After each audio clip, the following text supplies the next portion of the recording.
Remember, remember, the 5th of November, the gunpowder treason and plot. I know of no reason why the gunpowder treason should ever be forgot. There was once a man called Guy Fawkes. He was angered so much by King James I's anti-Catholic ways that he would turn to a destructive path. He had plotted to destroy the palace and parliament in a gunpowder plot. But of course, the plot did not succeed as Guy Fawkes was caught with match in hand, and he was forced to give up his co-conspirators. But what if Guy Fawkes, seconds before being captured, had lit the fuse, killing both himself and the guards inside? First thing that would do would be, it would throw the government into a complete chaos, and as his co-conspirators told the Catholic population, they'd rise in rebellion. The conspirators would most likely launch an attack on London from the south, having that been their base of operation. Of course, with a small militia, they'd easily be overpowered and pushed back. Meanwhile, in the north, the Catholics would consolidate. Meanwhile, Robert Cecil would take power after the royal family would flee, fearing for their lives, beginning a military dictatorship built on the complete eradication of Catholics from the English islands. He would march the armies into the south and the west, completely destroying resistance there and routing nothing but guerrilla warfare being, the whole thing they used at this point, as they didn't really have a professional army. Meanwhile, the Catholics would begin taking more settlements in the north, as they would finally declare their own republic in the north with Manchester as its capital. Of course, the English would just say, okay, well, we're just going to attack your capital. Which, yeah, that happens, and they began a full-scale invasion of the north, quickly beginning a scorcher's tactic, destroying any village in their way. And with public support, that'd bring morale up, and propaganda would make it so the Catholics would barely stand a chance. After the fall and the Battle of Manchester, there'd be a complete retreat of the Catholic militia, as they began to see that, the English army was going to completely eradicate them, taking no prisoners. Soon, all the Catholics in these areas would be told to evacuate Scotland, as, they weren't eradicating Catholics right now. After the war would end, they'd see the mass internment of Catholics, seeing it as, those guys blew up our mansion, they're not to be trusted. And this would also see distrust of the Catholic countries in Europe. Of course, this would make Britain more isolationist, completely destroying its economy, as trade with the mainland would completely fall apart.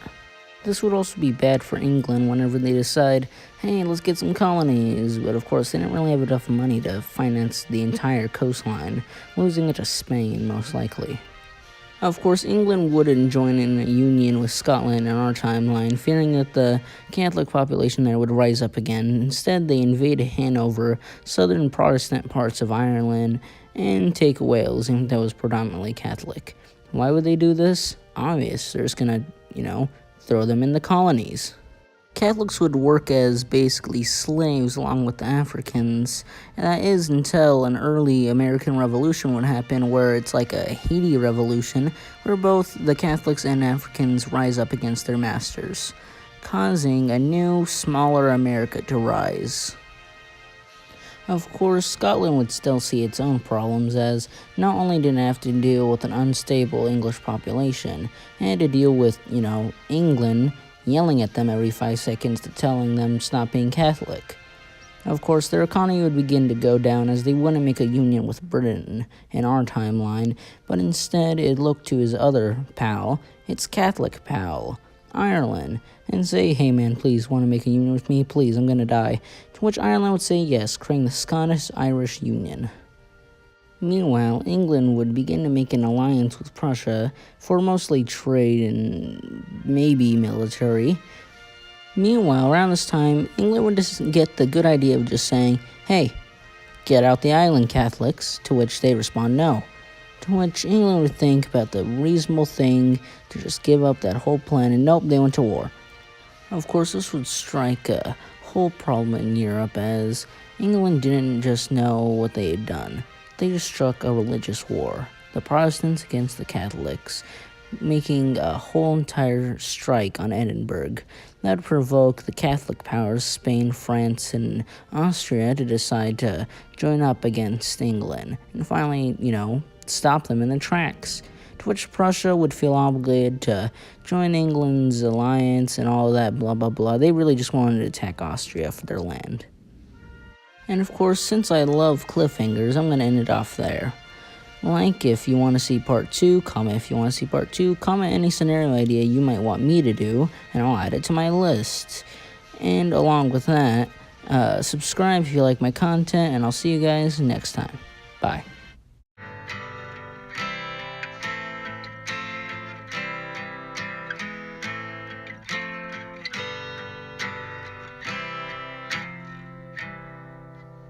God save our gracious Queen, long live our noble Queen, God save the Queen. Send her victorious, happy and glorious, long to reign over us. God save the